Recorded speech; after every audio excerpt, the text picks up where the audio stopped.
بسم اللہ الرحمن الرحیم۔ اس سے پچھلے ویڈیو میں حضور صلی اللہ علیہ وسلم کی دعوت کے بارے میں بات ہوئی تھی کہ آپ صلی اللہ علیہ وسلم نے جب اپنی قوم کو دعوت دی، انہوں نے آپ کو دعوت کو قبول کرنے کے بجائے بلکہ آپ صلی اللہ علیہ وسلم کو تکلیف اور آپ صلی اللہ علیہ وسلم کے در پہ ہو گئے تھے۔ تو آج کی ویڈیو میں اسراء اور معراج کا واقعہ انشاءاللہ ہم آپ سے ذکر کریں گے۔ نبوت کے 5ویں سال اسلام کی تاریخ میں ایک ممتاز حیثیت رکھتا ہے، جس میں فخر الانبیاء صلی اللہ علیہ وسلم کو ایک اعزازی جلوس کے ساتھ نوازا گیا، جو انبیاء علیہ السلام کی جماعت میں صرف آپ صلی اللہ علیہ وسلم کی امتیازی خصوصیت ہے، جس کا مختصر واقعہ یہ ہے کہ ایک رات آپ صلی اللہ علیہ وسلم کعبہ حتیم میں لیٹے ہوئے تھے کہ جبرائیل اور میکائیل علیہ السلام آئے اور کہا کہ آپ ہمارے ساتھ چلیے۔ آپ صلی اللہ علیہ وسلم کو براق پر سوار کیا گیا، جس کی تیز رفتاری کا یہ حال تھا کہ جس جگہ اس کی نظر پڑتی تھی وہیں قدم پڑتا تھا۔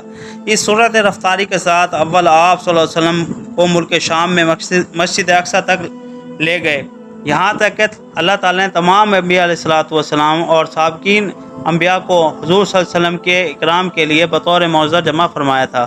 جبرائیل علیہ السلام نے یہاں تک پہنچ کر اذان دی۔ انبیاء اور رسول کی صفیں تیار ہو کر کھڑی ہو گئی تھی، لیکن سب انتظار کر رہے تھے کہ نماز کون پڑھائے گا۔ جبریل امین نے آپ صلی اللہ علیہ وسلم کا ہاتھ مبارک پکڑ کر آگے کر دیا۔ آپ صلی اللہ علیہ وسلم نے تمام انبیاء و مرسلین و ملائکوں کو نماز پڑھائی، یہاں تک کہ عالم دنیا کی سیر تھی جو براق پر ہوئی تھی۔ اس کے بعد آپ صلی اللہ علیہ وسلم کو مسجد اقصی سے آسمان پر لے جایا گیا۔ بعض روایت کے مطابق یہ آسمانی سفر بھی براق پر ہوا، مگر احادیث صحیحہ سے معلوم ہوتا ہے کہ یہ سفر براق پر نہیں ہوا بلکہ بذریعہ معراج ہوا۔ معراج کے معنی ہے سیڑھی یا زینہ کے۔ زینہ کی آج کل بھی بہت سی قسمیں ہیں، ان میں ایک طریقے کی لفٹ کا بھی آتا ہے، اس کو بھی زینہ کہتے ہیں۔ وہ کس قسم کا زینہ تھا جس پر نبی کریم صلی اللہ علیہ وسلم کو آسمان تک پہنچایا گیا، اس کی حقیقت اللہ تعالیٰ ہی جانتے ہیں، کسی روایت میں منقول نہیں۔ پہلے آسمان پر آدم علیہ السلام سے ملاقات ہوئی، دوسرے پر حضرت عیسیٰ اور یحییٰ علیہ السلام سے ملاقات ہوئی، تیسرے پہ حضرت یوسف علیہ السلام سے، چوتھے پہ حضرت ادریس علیہ السلام سے اور پانچویں پر حضرت ابراہیم علیہ السلام سے ملاقات ہوئی۔ اس کے بعد آپ صلی اللہ علیہ وسلم سدرۃ المنتہا کی طرف تشریف لے گئے، راستے میں حوض کوثر پر گزر ہوا، پھر جنت میں داخل ہوئے، وہاں کے دست قدرت کے وہ عجائب و غرائب دیکھے جو کسی نہ آنکھ نے دیکھے آج تک، نہ کسی کان نے سنے ہیں، نہ کسی انسان کے وہم و گمان پر اس کی رسائی ہے۔ پھر دوزخ آپ صلی اللہ علیہ وسلم کے سامنے پیش کی گئی، جو ہر قسم کے عذاب اور سخت شدید آگ سے بھری ہوئی تھی، جس کے سامنے لوہے اور پتھر جیسی سخت چیزوں کا بھی کوئی حقیقت نہیں رکھتی تھی۔ اس میں آپ صلی اللہ علیہ وسلم نے ایک جماعت کو دیکھا کہ وہ مردار جانور کھا رہے ہیں۔ دریافت فرمایا یہ کون ہیں؟ جبرائیل علیہ السلام نے عرض کیا کہ یہ وہ لوگ ہیں جو گوشت کھاتے تھے، یعنی غیبت کرتے تھے۔ دوزخ کا دروازہ بند کر دیا گیا، پھر حضور صلی اللہ علیہ وسلم آگے بڑھے اور جبریل امین بھی وہیں ٹھہر گئے، کیونکہ ان کو اس درجے سے آگے بڑھنے کا حکم نہیں تھا۔ اس وقت آپ صلی اللہ علیہ وسلم کو خداوند تعالیٰ نے کی طرف سے زیارت ہوئی، اور صحیح یہ ہے کہ زیارت فقط قلب سے نہیں بلکہ آنکھوں سے ہوئی تھی۔ حضرت عبداللہ بن عباس رضی اللہ تعالیٰ عنہ اور تمام محققین صحابہ اور ائمہ کی یہی تحقیق ہے کہ حضرت محمد صلی اللہ علیہ وسلم سجدے میں گر پڑے اور خداوند عالم سے ہم کلامی کا شرف حاصل ہوا۔ اسی وقت نماز فرض کی گئی۔ اس کے بعد حضور صلی اللہ علیہ وسلم واپس ہوئے، وہاں سے براق پر سوار ہو کر مکہ معظمہ کی طرف تشریف لے گئے۔ راستے میں مختلف مقامات پر قریش کے 3 تجارتی قافلوں پر گزرے، جن میں بعض کو آپ صلی اللہ علیہ وسلم نے سلام کیا اور انہوں نے آپ کی آواز پہچانی اور مکہ واپس ہونے کے بعد کی شہادت دی۔ صبح سے پہلے ہی یہ سفر مبارک تمام ہو گیا تھا۔ جب صبح ہوئی تو یہ خبر قریش میں پھیلی تو ایک عجیب عالم تھا کہ اچھا بتلائیے کہ بیت المقدس کی تعمیر کیسی ہے، پہاڑ کتنے فاصلے پر ہے۔ آپ صلی اللہ علیہ وسلم نے اس کا پورا نقشہ بتلا دیا۔ اس طرح وہ مختلف چیزیں دریافت کرتے رہے اور آپ صلی اللہ علیہ وسلم بتاتے رہے، یہاں تک کہ اب انہوں نے ایسے سوالات شروع کر دیے جو باوجود کئی مرتبہ دیکھ لینے کے بھی کوئی شخص نہیں بتلا سکتا تھا۔ مثلا یہ کہ مسجد کے کتنے دروازے ہیں، کتنے طاق ہیں، وغیرہ وغیرہ۔ ظاہر ہے کہ یہ چیزیں کون شمار کرتا ہے، اس لیے آپ صلی اللہ علیہ وسلم کو سخت اضطراب ہوا، مگر بطور معجزہ مسجد اقصی آپ صلی اللہ علیہ وسلم کے سامنے کر دی گئی اور آپ صلی اللہ علیہ وسلم شمار کرتے رہے اور بتاتے جاتے تھے۔ حضرت ابو بکر صدیق رضی اللہ تعالیٰ عنہ فرماتے ہیں اشہد انک رسول اللہ، اور قریش بھی اب تو سب کے سب چپ ہو کے اور کہنے لگے حالات و صفات تو بالکل درست بیان کیے ہیں۔ پھر حضرت صدیق سے خطاب کر کے کہنے لگے کیا تم تصدیق کرتے ہو کہ آپ صلی اللہ علیہ وسلم ایک رات میں مسجد اقصی تک پہنچ گئے ہوں اور لوٹ بھی آئے ہوں؟ حضرت ابو بکر صدیق رضی اللہ عنہ نے فرمایا میں اس سے بھی زیادہ بعید چیزوں میں آپ صلی اللہ علیہ وسلم کی تصدیق کرتا ہوں، میں ایمان لاتا ہوں صبح اور شام ذرا سی دیر میں آپ صلی اللہ علیہ وسلم کو آسمانی خبریں پہنچ جاتی ہیں، تو پھر اس میں کیا تردد ہو سکتا ہے؟ اس لیے آپ صلی اللہ علیہ وسلم آپ رضی اللہ تعالیٰ عنہ کو صدیق کہا گیا۔ اس کے بعد قریش نے پھر بغرض امتحان دریافت کیا کہ اچھا بتلاؤ ہمارا قافلہ جو ملک شام کی طرف گیا ہوا ہے وہ کہاں ہے؟ آپ صلی اللہ علیہ وسلم فرمایا فلاں قبیلے کے ایک تجارتی قافلے مقام روحا پر میرا گزر ہوا تھا، ان کا ایک اونٹ گم ہو گیا تھا، وہ سب اسی کی تلاش میں گئے ہوئے تھے، میں نے ان کے کجاؤں کے پاس گیا اور وہاں کوئی نہ تھا، ایک کوزے میں پانی رکھا ہوا تھا وہ میں نے پی لیا۔ اس کے بعد فلاں قبیلے کے تجارتی قافلے پر فلاں مقام پر میرا گزر ہوا، جب وہ براق کے قریب ہوا تو اونٹ دہشت سے ادھر ادھر بھاگنے لگے اور ان میں ایک سرخ اونٹ تھا جس پر 2 کھروار تھے، کھروار کون سیاہ و سفید دھبوں کو کہتے ہیں، وہ بے ہوش ہو کر گر گیا تھا۔ اس کے بعد فلاں قبیلے کے تجارتی قافلے پر فلاں مقام پر میرا گزر ہوا جس میں سے میں آگے بڑھ کر ایک خاکی رنگ کا اونٹ تھا اور اس پر سیاہ ٹاٹ اور 2 سیاہ خروان گوند تھے، اور یہ قافلہ عنقریب تمہارے پاس آنے والا ہے۔ لوگوں نے دریافت کیا کہ کب تک؟ آپ صلی اللہ علیہ وسلم فرمایا بدھ کے روز تک آ جائے گا۔ چنانچہ ٹھیک اسی طرح ہوا کہ آپ صلی اللہ علیہ وسلم نے فرمایا تھا، اور ان قافلوں نے بھی آپ صلی اللہ علیہ وسلم کے بیانات کی تصدیق کی۔ جب قریش پر خدا کی حجت تمام ہو گئی تو اس محیر العقول کے سفر کی خود ان کی قوم نے بھی شہادت دے دی، تو اب زیدی لوگوں کے لیے اس کے سوا کوئی راستہ باقی نہیں رہا کہ وہ آپ صلی اللہ علیہ وسلم کو اس سفر کو سحر اور آپ صلی اللہ علیہ وسلم کو معاذ اللہ جادوگر کہہ کر کھڑے ہو گئے۔ 10 سال تک برابر حضور صلی اللہ علیہ وسلم قبائل عرب کو اعلان کے ساتھ دعوت دیتے رہے، اسلام کی دعوت دیتے رہے، اور عرب کی کوئی مجلس اور کوئی مجمع نہیں چھوڑا اس میں جا کر آپ صلی اللہ علیہ وسلم نے ان کو تبلیغ کا حق نہ کہا ہو۔ موسم حج میں بازار اوقات اور ذیل مجاورہ وغیرہ میں گھر گھر جا کے لوگوں کو حق کی طرف بلاتے رہے، مگر وہ اس کے جواب میں آپ صلی اللہ علیہ وسلم کو ہر قسم کی ایذائیں پہنچاتے اور مذاق اڑاتے تھے کہ پہلے اپنی قوم کو مسلمان بنائیے پھر ہماری ہدایت کے لیے آئیے۔ اسی پر ایک مدت گزر گئی جب اللہ تعالیٰ نے ارادہ کیا کہ اسلام کی اشاعت و ترقی ہو، تو قبیلہ اوس کے چند آدمی مدینہ سے آپ صلی اللہ علیہ وسلم کی خدمت میں حاضر ہوئے، جن میں اسی سال 2 شخص اسد بن زرارہ اور ذکوان بن عبد قیس مشرف با اسلام ہوئے۔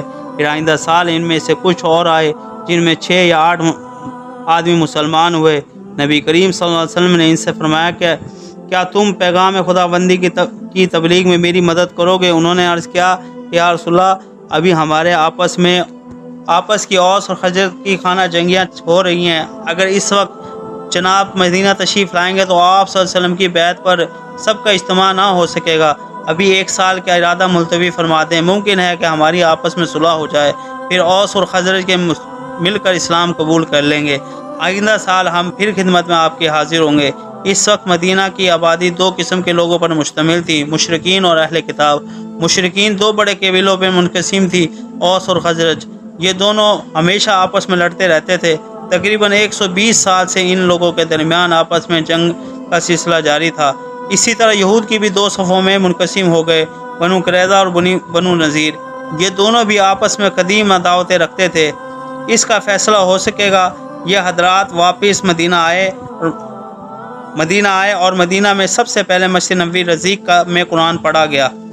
خداوند عالم کو منظور تھا کہ مدینہ میں اسلام کی اشاعت ہو۔ اس سال بھر کے عرصے میں اوس اور خزرج کے اکثر جھگڑے مٹ گئے، اور سال آئندہ کے موقع پر حسب وعدہ 12 آدمی حضور صلی اللہ علیہ وسلم کی خدمت میں حاضر ہوئے، جن میں 10 قبیلہ خزرج کے اور 2 اوس کے تھے۔ ان میں جو لوگ گزشتہ سال مسلمان نہیں ہوتے وہ اب مسلمان ہو گئے، اور سب کے سب آپ صلی اللہ علیہ وسلم کے ہاتھ پر بیعت ہوئے۔ یہ بیعت چونکہ سب سے پہلے عقبہ میں لی گئی تھی، اس لیے اس کا نام بیعت عقبہ اولیٰ رکھا گیا۔ یہ لوگ مسلمان ہو کر مدینہ طیبہ واپس آئے تو مدینہ کے گھر گھر میں اسلام کا چرچا اور ہر مجلس میں ایک ہی بات رہ گئی تھی۔ مدینہ پہنچ کے اوس اور خزرج کے ذمہ دار لوگوں نے حضور صلی اللہ علیہ وسلم کو خط لکھا کہ یہاں الحمدللہ اسلام کی اشاعت ہو چکی ہے، اب کسی صاحب کو ہمارے یہاں بھیج دیجئے جو ہمیں قرآن شریف پڑھائے اور لوگوں کو اسلام کی طرف دعوت دے اور ہمیں احکام شریعہ کی تعلیم دے اور نماز میں ہمارے لیے امام بنے۔ آپ صلی اللہ علیہ وسلم نے مصعب بن عمیر کو تعلیم قرآن کے لیے بھیج دیا اور اسلام میں سب سے پہلے مدرسے کی بنیاد مدینہ طیبہ میں پڑ گئی۔ آئندہ سال حج کے ایام میں مدینہ طیبہ سے ایک بڑا قافلہ مکہ معظمہ پہنچا جن میں 70 مرد اور 2 عورتیں تھیں۔ نبی کریم صلی اللہ علیہ وسلم نے ان کا استقبال کیا اور ان سے عقبہ کے پاس رات کو ملنے کا وعدہ فرمایا۔ حسب وعدہ نصف رات کے وقت سب لوگ جمع ہو گئے۔ حضور صلی اللہ علیہ وسلم کے ساتھ آپ صلی اللہ علیہ وسلم کے چاچا حضرت عباس بھی تشریف لائے۔ اگرچہ حضرت عباس اس وقت تک مسلمان نہ ہوئے تھے۔ جب سب جمع ہو گئے تو حضرت عباس نے ان سے خطاب کر کے فرمایا، یہ میرا بھتیجا نبی کریم صلی اللہ علیہ وسلم ہمیشہ اپنی قوم میں عزت و حفاظت کے ساتھ رہا ہے۔ تم جو اس کو مدینہ لے جانا چاہتے ہو تو دیکھ لو، اگر تم اس عہد کو پورا کر سکو اور ان کے مخالفین سے پوری حفاظت کر سکو تو اس کا ذمہ لو، ورنہ اس کو اپنے قبیلے میں رہنے دو۔ مدنی قبیلے کے سردار نے کہا، بے شک ہم اس کا ذمہ لیتے ہیں اور ہمارا یہی قصد ہے کہ آپ صلی اللہ علیہ وسلم کی بیعت کو پورا کریں۔ یہ سن کے عہد بیعت کو پختہ کرنے کے لیے حضرت اسد بن زرارہ بول اٹھے، اہل مدینہ ذرا ٹھہرو، تم سمجھتے ہو کہ آج تم کس چیز پر بیعت کر رہے ہو؟ سمجھ لو کہ یہ بیعت تمام عرب و عجم کے مقابلے میں اور مخالفت کا عہد ہے۔ اگر تم اس کو نبھا سکتے ہو تو کرو، ورنہ عذر کر دو۔ اس پر سب نے یک زبان ہو کر کہا، ہم کسی حال میں اس بیعت سے ہٹنے والے نہیں۔ پھر عرض کیا، یا رسول اللہ، اگر ہم نے اس عہد کو پورا کیا تو ہمیں اس کی جزا میں کیا ملے گا؟ وہ آپ صلی اللہ علیہ وسلم نے فرمایا، اللہ کا راضی ہونا اور جنت۔ یہ سن کر سب نے کہا، ہم اس پر راضی ہیں۔ آپ صلی اللہ علیہ وسلم نے دست مبارک دیجیے کہ ہم اس پر بیعت کریں۔ آپ صلی اللہ علیہ وسلم نے ہاتھ بڑھایا اور سب نے بیعت کی اور مشرف و اسلام ہوئے۔ خدا جانے اس رسول کی نظر فیض سے اثر و چند کلمات نے ان لوگوں پر کیا اثر کیا تھا کہ ایک ہی صحبت میں تمام دنیا علائق و جاہ، مال اور عزت و آبرو اس کے مقابلے پہ قربان کر سکنے کے لیے کمر بستہ ہو گئے۔ پھر یہ رنگ ان کی اولاد تک قائم رہا۔ حضرت عمارہ رضی اللہ تعالی عنہ بھی جو اس بیعت میں شریک تھی، ان کے صاحبزادے حضرت حبیب کا واقعہ ہے کہ ان کو مسلمہ کذاب نے مدعی نبوت نے گرفتار کر لیا اور طرح طرح کے عذاب میں مبتلا کر کے نہایت بے دردی سے قتل کر دیا، لیکن اس عہد کے خلاف کوئی کلمہ زبان سے نہ نکالا۔ یہ ظالم ان سے دریافت کیا کرتا تھا کہ محمد صلی اللہ علیہ وسلم اللہ کے رسول ہیں؟ وہ فرماتے بے شک۔ پھر پوچھتا کہ اس کی بھی کوئی گواہی دیتے ہو کہ میں بھی اللہ کا رسول ہوں؟ نعوذ باللہ، تم تو فرماتے ہرگز نہیں۔ اس پر وہ ان کا ایک عضو کاٹ لیتا، پھر دوبارہ اسی طرح دریافت کرتا۔ جب وہ اس کی نبوت ماننے سے انکار کرتے تو کمبخت ایک اور عضو کاٹ ڈالتا۔ اسی طرح ایک عضو کر کے تمام بدن کے ٹکڑے کر دیے۔ الغرض شہید ہو گئے، باوجود کے جائز ہونے کے کہ اس کو گوارا نہ کہ عہد اسلام کے خلاف کوئی لفظ زبان سے نکالیں۔ اس کے بعد سب نے بیعت کی کہ اس وقت بیعت کرنے والوں کی تعداد 73 مرد اور 2 عورتیں تھیں۔ اس بیعت کا نام عقبہ ثانیہ رکھا۔ اس کے بعد سب نے ان میں سے 12 آدمیوں کو تمام قافلے کا امیر اور ذمہ دار بنا دیا۔ قریش کو جب اس بیعت کی خبر ہوئی تو ان کے غیظ کی انتہا نہ رہی اور مسلمانوں کو ایذا رسانی میں کوئی دقیقہ نہ چھوڑا۔ اس وقت حضور صلی اللہ علیہ وسلم نے صحابہ کو مدینہ کی طرف ہجرت کا مشورہ دیا اور صحابہ آہستہ آہستہ قریش سے خفیہ ایک دو کر کے مکہ معظمہ سے مدینہ کی طرف ہجرت کرنا شروع کر دیا، یہاں تک کہ مکہ معظمہ میں حضور صلی اللہ علیہ وسلم، حضرت ابوبکر صدیق اور حضرت علی اور تھوڑے سے غیر مستطیع لوگوں کے علاوہ کوئی بھی مسلمان باقی نہ رہا۔ صدیق اکبر نے بھی ہجرت کا ارادہ کیا تھا، مگر آپ صلی اللہ علیہ وسلم نے ان کو فرمایا کہ بھی ٹھہرو یہاں تک کہ اللہ تعالیٰ مجھے ہجرت کی اجازت دے دے۔ صدیق اکبر نے اس کے انتظار میں رہے اور 2 اونٹنیاں اس سفر کے لیے مہیا کی، اور ایک اپنے لیے اور دوسری حضور صلی اللہ علیہ وسلم کے لیے۔